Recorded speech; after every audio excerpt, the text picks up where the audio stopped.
The wind drove snow horizontal across the valley, and through the second-story window, Harlan Watts watched his neighbors' cabins bend under weight they were never built to carry. 3 years earlier, he had dug his brother's frozen body from beneath a collapsed roof, and on that February morning, he had sworn no roof would ever fail him the same way. Before we dive in, let us know where you're watching from. And if stories like this move you, hit that subscribe button, because tomorrow's episode is even more unbelievable than this one. The Appalachian Mountains in 1868 were unforgiving to those who built carelessly. The war had ended 3 years earlier, and men were returning to the high valleys and remote hollows, seeking distance from civilization and memories they preferred to forget. They built cabins using methods passed down through generations, techniques that worked adequately in moderate conditions but carried hidden vulnerabilities that only revealed themselves during the worst winters. Most mountaineers accepted these risks as the price of independence. Harlan Watts had accepted them too, until the morning he stopped accepting anything. The standard cabin construction of the era followed a pattern so common it seemed inevitable. A man selected a site near water, felled trees, stripped or left the bark depending on his patience, and notched the logs at corners using whatever technique his father had taught him. The walls went up in days. A simple gabled roof, constructed from poles and covered with split shakes, or bark, completed the structure. The entire process from first cut to finished cabin rarely exceeded 2 weeks for an experienced builder working alone. It was fast, functional, and fundamentally adequate for survival.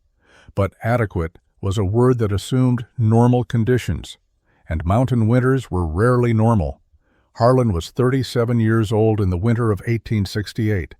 He had lived in the mountains of southwestern Virginia since 1862, having left Kentucky after his wife died of fever. He was competent with an axe, accurate with a rifle, and patient enough to trap successfully through long winters. His cabin sat in a narrow valley where a creek cut through limestone ridges surrounded by oak and pine forests that provided game and firewood. He lived simply, trading furs and ginseng root in the settlements twice a year for supplies he couldn't produce himself. He knew a dozen other families scattered through the surrounding valleys, connected by trails and occasional visits that constituted the social fabric of mountain life. His brother Thomas lived 4 miles south, across a ridge in a parallel valley. Thomas had followed Harlan west in 1864, bringing his wife Elizabeth and their 2 children. Thomas had built his cabin in 5 days with Harlan's help, using standard construction methods. It was a solid structure by contemporary standards, with walls that kept out wind and a roof that had survived 3 winters without significant problems. The cabin was 12 feet by 16 feet, with a stone fireplace on the north wall and a single window facing south. Thomas's family seemed as settled as anyone could be in that place and time. Winter in the mountains was a season of isolation and endurance. Snow typically began in November and continued intermittently through March. Accumulation varied wildly depending on elevation and exposure. Valleys might see 2 feet while ridgetops carried 6. Cabins groaned under the weight. Men climbed onto roofs after heavy snows to shovel off accumulation before the load became dangerous. It was common practice, discussed casually, part of the routine maintenance of mountain survival. Some winters were mild. Others tested every structure and every family's preparations. The winter of 1867 had been moderate, with steady, cold, but manageable snowfall. The winter of 1868 would be different. The snow began falling on February 13th, gentle at first, the kind of steady accumulation that mountaineers watched but didn't fear. Harlan had visited Thomas's cabin that afternoon, bringing coffee he had purchased during his last trip to the settlement. They sat near the fireplace while Elizabeth prepared cornbread, and the children played with wooden toys Thomas had carved. The conversation was ordinary, centered on spring trapping plans and whether the creek would flood during the thaw. Harlan left before dark, promising to return in a week. Walking back to his own cabin, Harlan noticed the snow intensifying. The flakes were smaller, denser, the kind that accumulated quickly and packed tight. By the time he reached home, 3 inches had fallen. He went to sleep listening to wind building in the trees, a sound that had become familiar over 6 winters in the mountains. He woke near dawn to silence. The wind had stopped. He opened his door to find nearly 2 feet of new snow blanketing everything. The accumulation was remarkable, but not unprecedented. What concerned him was the weight. This wasn't the light, fluffy snow of early winter. This was heavy, wet snow that compressed under its own mass. He looked toward the ridge that separated his valley from Thomas's and considered making the journey to check on his brother's family. The distance and conditions made him hesitate. He decided to wait until the trail was more passable. The temperature dropped through the morning.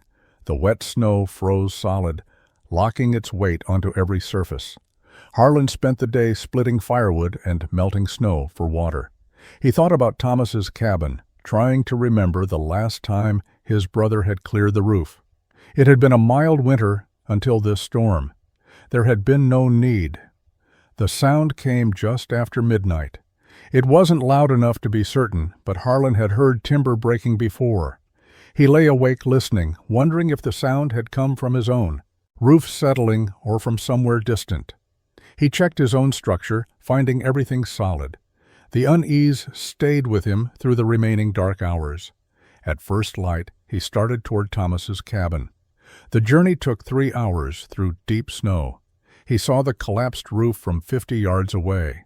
The entire structure had failed, the ridgeline broken, logs and shakes forming a chaotic pile that had crushed everything beneath. He began digging immediately, calling names that received no answer. He found Thomas first, then Elizabeth, then the children. The collapse had been complete and immediate. They had died in their sleep, crushed by the sudden failure of logs and roofing materials they had trusted to protect them. Harlan pulled their bodies from the wreckage and laid them in the snow. He sat beside them as the sun climbed higher, unable to move, unable to think beyond the simple fact that the roof had failed and his brother's family was gone.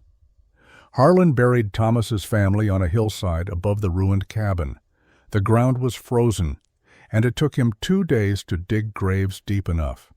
Other mountaineers arrived to help, men who had known Thomas and understood the obligations of mountain community. They spoke the expected words about God's will and the harshness of winter, accepting the tragedy as they accepted all dangers of the life they had chosen. Harlan said nothing. He returned to his own cabin and spent 3 days alone, not trapping, not working, simply sitting and thinking about weight and timber and failure. On the 4th day, he began traveling. He visited every cabin within 10 miles, asking the same questions. Had their roofs shown strain during the storm? Had they heard cracking? Had they cleared snow from their roofs, and if so, how much weight had they removed? The other mountaineers thought grief had made him strange, but they answered. Most had climbed onto their roofs during or after the storm. Most had shoveled off accumulation that they estimated at 300 to 400 pounds across the entire roof surface. Several mentioned hearing their roof timbers groaning under the load before they cleared the snow. Harlan asked to examine their roof construction. He climbed into lofts and studied how ridge poles were supported, how rafters were spaced, how the weight transferred to the walls. He found remarkable consistency. Ridge poles ranged from 5 to 7 inches in diameter. Rafters were spaced 18 to 24 inches apart. The roofs were gabled, with pitches that varied from moderately steep to nearly flat. Every design concentrated the entire snow load onto a single structural plane supported by walls that were themselves just stacked logs. He returned to Thomas's collapsed cabin and spent a week examining the failure. The ridge pole had broken first, snapping near the center where the weight was greatest. Once the ridgeline failed, the entire roof structure collapsed inward. The logs that formed the walls had been pushed outward by the falling debris. Harlan measured everything, The ridgepole had been 6 inches in diameter. The span it covered was 16 feet. The rafters had been spaced 20 inches apart. By his estimation, the roof had been carrying somewhere between 500 and 700 pounds of snow when it failed. He began visiting sites of older cabin failures, places where roofs had collapsed in previous years, and the ruins remained. He found 4 such locations within a day's travel. Each showed the same pattern: ridgepole failure, followed by total structural collapse. In every case, the cabin had used a single roof covering a single-story structure. The weight had nowhere to go except down onto the occupants. The pattern was clear. A single roof created a single point of catastrophic failure. When that roof failed, everything failed. Harlan understood that preventing tragedy required eliminating the single point of failure entirely. He needed a roof system that distributed weight across multiple independent structures. He needed redundancy. Spring came late in 1868. Harlan spent March and April trapping without enthusiasm, accumulating furs that represented money he would need for the plan forming in his mind. In May, he packed his pelts and rode to Wytheville, a settlement in the valley 40 miles northeast. Most mountaineers sold their furs quickly and returned to the hills. Harlan stayed for 3 weeks. He spent his days studying buildings. Wytheville had structures the mountains never saw, 2-story homes and commercial buildings constructed by trained carpenters who understood principles Harlan had never considered. He watched a crew framing a new mercantile, paying particular attention to how they supported the second floor. The first floor ceiling joists were massive timbers, 8 inches square, spaced 16 inches apart. These joists carried not just the second floor, but everything above it: walls, roof, and snow load. The carpenters had calculated loads and selected timber accordingly. Harlan asked questions. The head carpenter, a German immigrant named Friedrich, explained that weight distribution was fundamental to multi-story construction. Each floor had to support everything above it independently. The first floor carried the total weight of the second floor plus its roof. The second floor only carried its own roof. If the second floor roof failed, the first floor would remain intact. The building had structural redundancy built into its design. This was the principle Harlan needed. A cabin with 2 stories and 2 separate roofs would distribute snow loads across independent systems. The upper roof, built with a steep pitch, would shed heavy snow quickly. The lower roof, covering the first story, would hold moderate accumulation while simultaneously supporting the second story. If the upper roof somehow failed, the lower structure would protect the occupants. If the lower roof failed, which was far less likely given its reduced snow load, the upper story might survive as a refuge. Friedrich thought Harlan was planning to build a house in the settlement. When Harlan explained he intended to build a 2-story cabin in the mountains alone using hand tools, Friedrich laughed and called it impossible. A 2-story structure required precision that frontier construction couldn't achieve. The first-floor roof beams would need to support thousands of pounds. The connection between the lower roof and upper walls was critical and complex. Harlan would need massive timbers, iron hardware, and skills beyond typical mountain carpentry. Harlan spent his fur money carefully. He purchased a dozen iron brackets, heavy bolts, specialized auger bits for drilling large holes through timber, and a book on basic architectural principles that Friedrich recommended. He bought supplies for a summer and fall of work. Other mountaineers in town for trading saw his purchases and asked questions. Building a 2-story cabin alone seemed like madness. The effort would take months. The cost in time and materials was absurd compared to standard construction. Harlan ignored them. He had watched his brother's family die under a failed roof. He would not die the same way. Harlan returned to the mountains in early June 1868. He selected a building site on high ground half a mile from Thomas's collapsed cabin, a location with good drainage and clear sight lines. The spot was less convenient than valley bottom sites near water, but Harlan prioritized structural advantages over comfort. He began work immediately, knowing he had perhaps 4 months before winter returned. Word of his plans spread through the scattered mountain community. Silas Drummond visited in late June and stood watching Harlan dig foundation trenches, something most mountaineers never bothered with. Silas asked what he was building. When Harlan explained a 2-story cabin with separate roofs for each level, Silas laughed openly.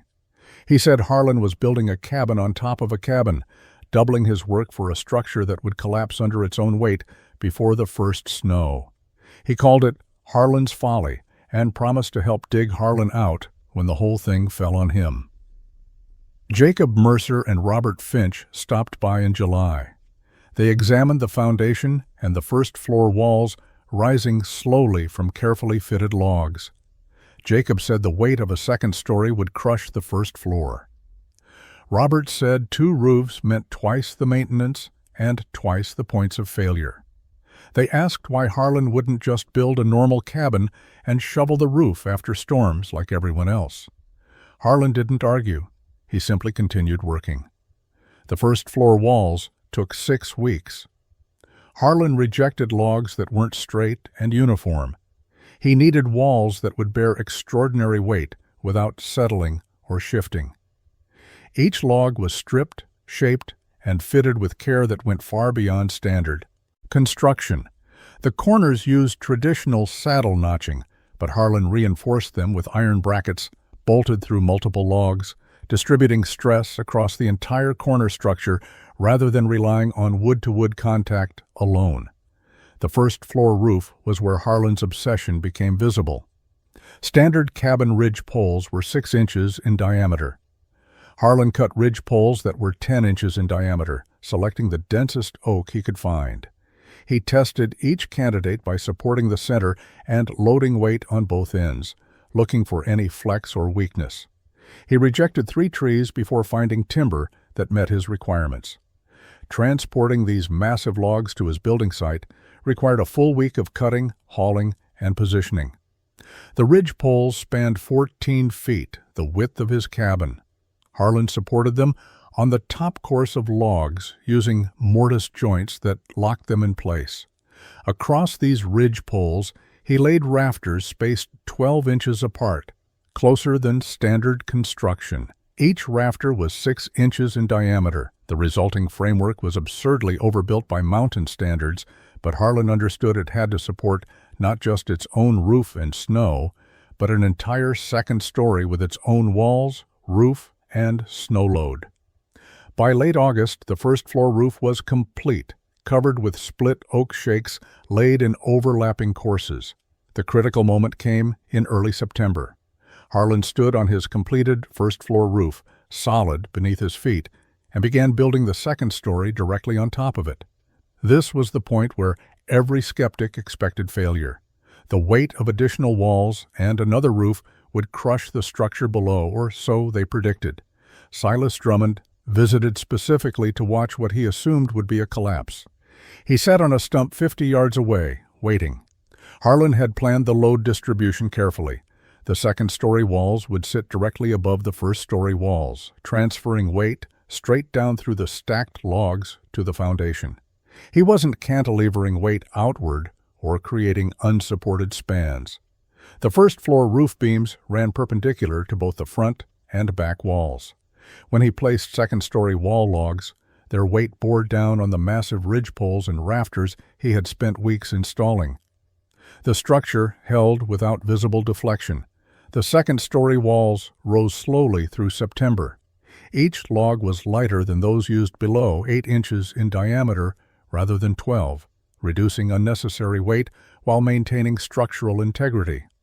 Harlan notched the corners identically to the first floor and reinforced them with iron brackets. He built the walls to 7 feet high, creating a second story that was smaller in volume than the first floor but fully functional as living space or storage. By late September, the second story stood complete, and Harlan began framing its roof. This was where his understanding of snow behavior became critical. The upper roof needed a steep pitch to shed snow quickly, preventing the massive accumulation that had killed Thomas's family. Harlan designed a gable with a pitch of 12 over 12, meaning the roof rose 12 inches for every 12 inches of horizontal span. This steep angle would allow snow to slide off under its own weight rather than accumulating to dangerous levels. The upper roof framing used lighter materials than below. Ridge poles were 7 inches in diameter. Rafters were 4 inches, spaced 16 inches apart. The roof only needed to support its own weight and whatever snow remained before sliding off. Harlan covered it with split shakes, working from bottom to top, each course overlapping the one below to create a waterproof surface. By mid-October, the upper roof was complete. The finished structure stood 18 feet tall from foundation to peak. It looked strange, a tall, narrow cabin that seemed too ambitious for the mountains. Neighbors who visited called it different names. Harlan's Folly remained popular. Some called it the double cabin or the stacked cabin. Jacob Mercer called it a waste of good timber that would be firewood after the first hard winter collapsed it. Harlan moved his possessions into the first floor in late October. The second story remained mostly empty, serving as storage and insulation. The first serious snow came in early November. Harlan watched from his first-floor window as 3 inches accumulated on both roofs. Everything held perfectly. Winter had arrived, but this winter he was ready. The winter of 1868 into 69 provided the first real test of Harlan's design, though not the ultimate test he had built for. Snow came regularly from November through March, typical mountain accumulation that challenged standard cabins but didn't destroy them. Harlan watched his 2 roofs respond exactly as he had planned. The steep upper roof shed snow continuously.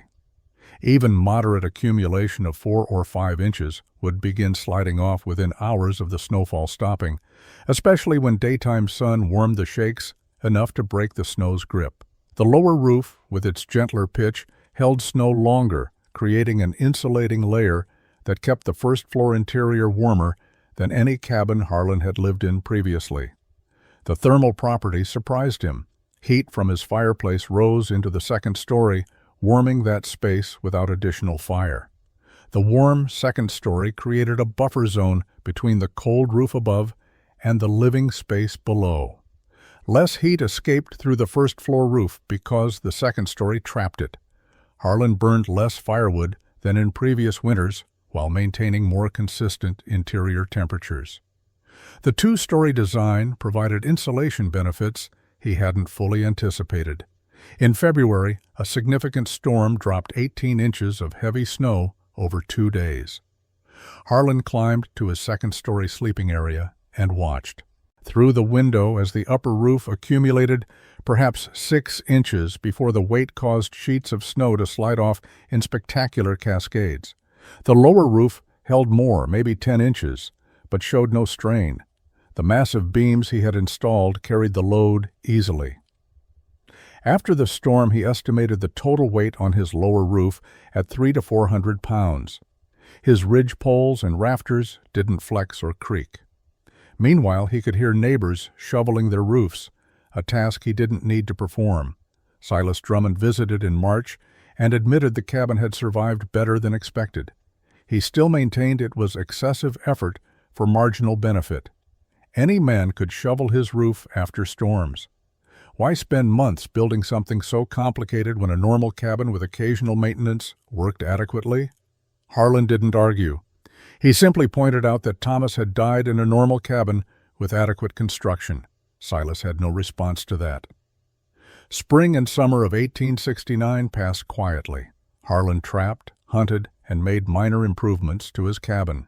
He added shutters for the windows, built a small porch extension at the entrance where the first-floor roof already provided cover, and constructed storage shelves in the second story. The structure settled slightly over the year, normal compression of logs and joints, but nothing that affected its integrity. Fall arrived again. Harlan prepared for winter with confidence, but also caution. His design had proven itself under normal conditions. He believed it would withstand extreme conditions, but belief wasn't certainty. He stocked extra firewood, preserved meat, and stored supplies for a winter that might test everything he had built. By December 1870, his cabin had stood for 2 full years. The ultimate test was still 18 months away. The winter of 1870 into 71 began unremarkably.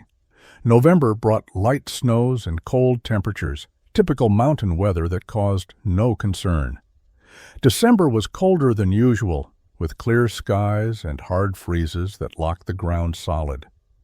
January started mild, with temperatures rising into the 40s during the day, melting what little snow had accumulated. Harlan trapped his lines and visited neighbors, trading news and supplies. Everything seemed normal until the last week of January. The weather changed suddenly. Temperatures dropped 20 degrees in a single night. The sky took on a gray-yellow color that old-timers recognized as a warning. Silas Drummond stopped at Harlan's cabin on January 28th and mentioned that his grandfather had always said that particular sky color meant heavy snow was coming. He suggested everyone prepare for a significant storm. Harlan had already noticed his own indicators. The birds had gone quiet. The air pressure had dropped, making his ears feel strange. The wind had shifted to blow from the northeast, a direction that always brought the worst weather to these mountains. He spent January 29th and 30th gathering extra firewood and securing his cabin. He brought his traps in from the lines, not wanting to lose them if snow made retrieval impossible. He filled every container with water. He moved food supplies up to the second story in case the first floor became too cold. Other mountaineers were making similar preparations. Jacob Mercer visited briefly on the 30th, expressing worry about his roof. He had built his cabin 4 years earlier using standard construction. The roof had handled previous winters, but Jacob admitted he was concerned about what might be coming. Harlan offered him space in his cabin if needed. Jacob thanked him, but said he would be fine in his own place. The snow began on the afternoon of January 31st.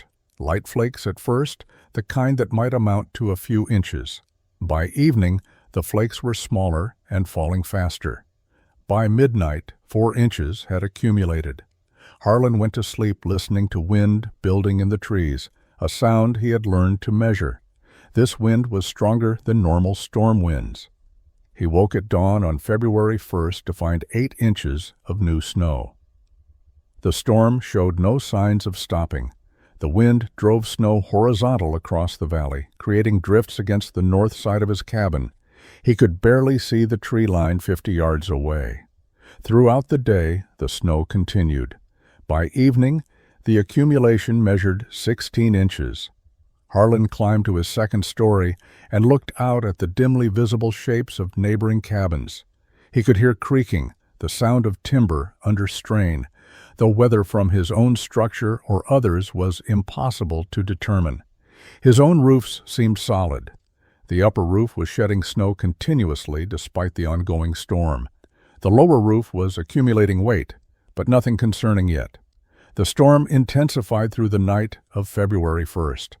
Harlan stayed in his second-story room, wrapped in blankets, watching through the window as snow continued falling with an intensity he had never witnessed.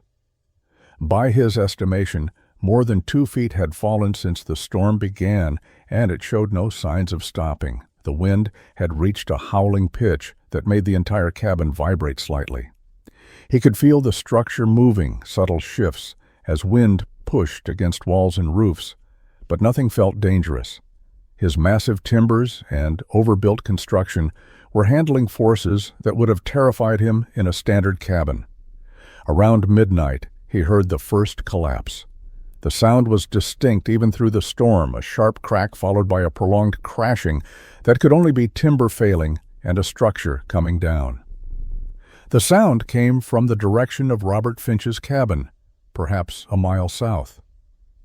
Harlan listened for more sounds, but heard only wind. He imagined Robert and his wife either escaping to safety or trapped beneath logs and snow.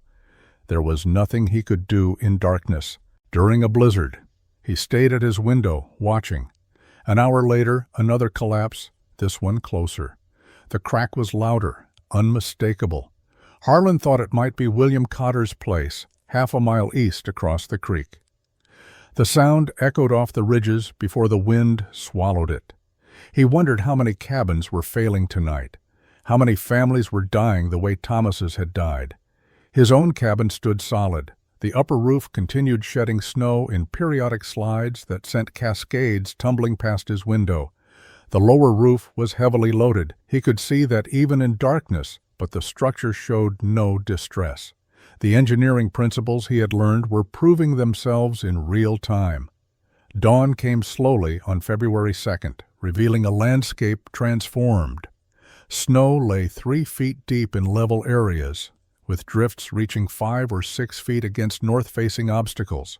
The storm had weakened, but not stopped.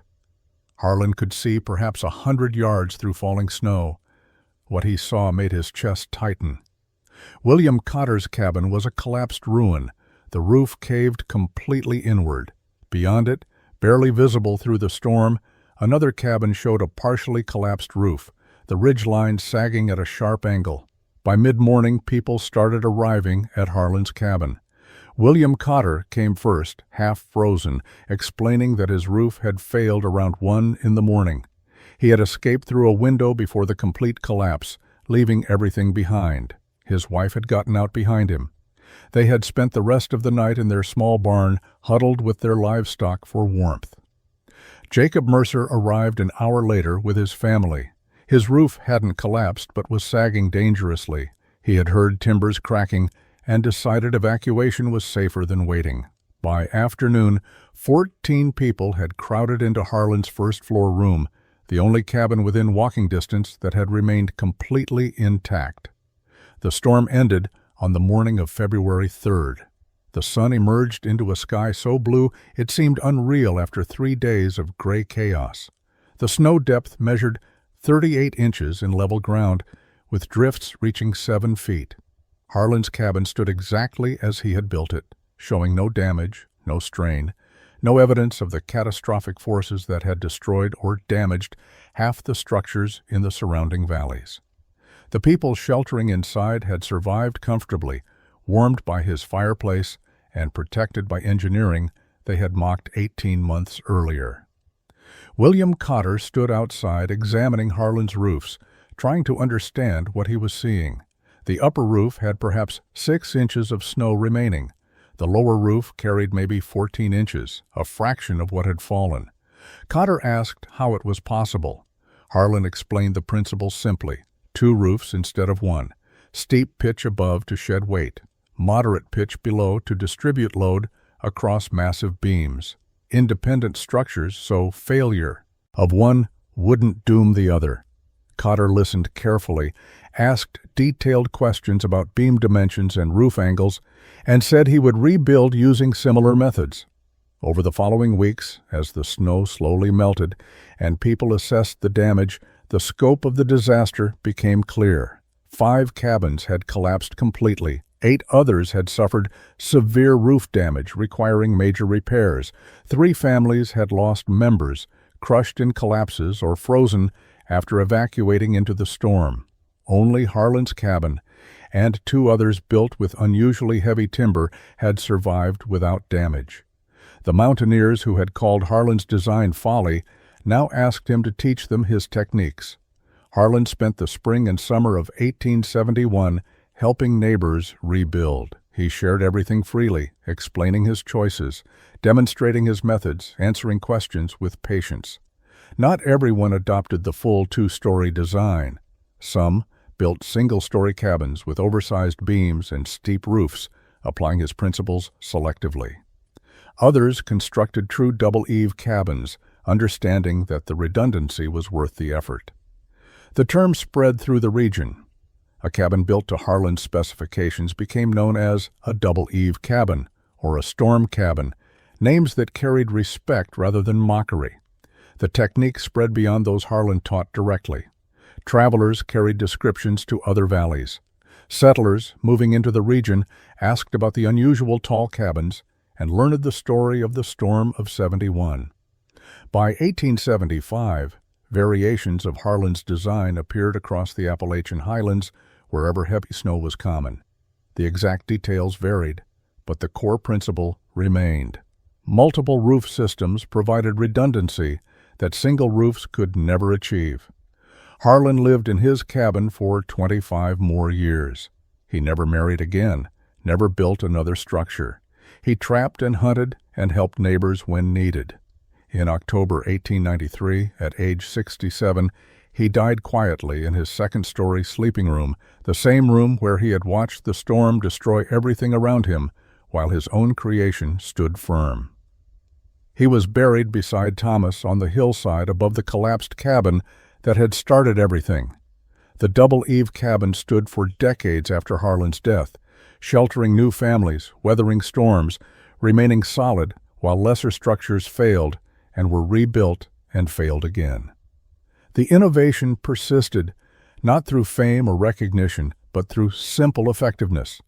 In the mountains, what worked survived, what didn't disappeared. Harlan Watts had built something that worked, born from tragedy and obsession, and a refusal to accept that death under a collapsed roof was inevitable. His legacy was carved not in stone, but in the joinery and load-bearing calculations of cabins scattered across ridges and valleys, silent structures that protected people who never knew his name, standing testament to the principle that good engineering, applied with patience and precision, could defeat forces that killed the unprepared. The impossible had become ordinary, and that was the greatest success any innovation could achieve.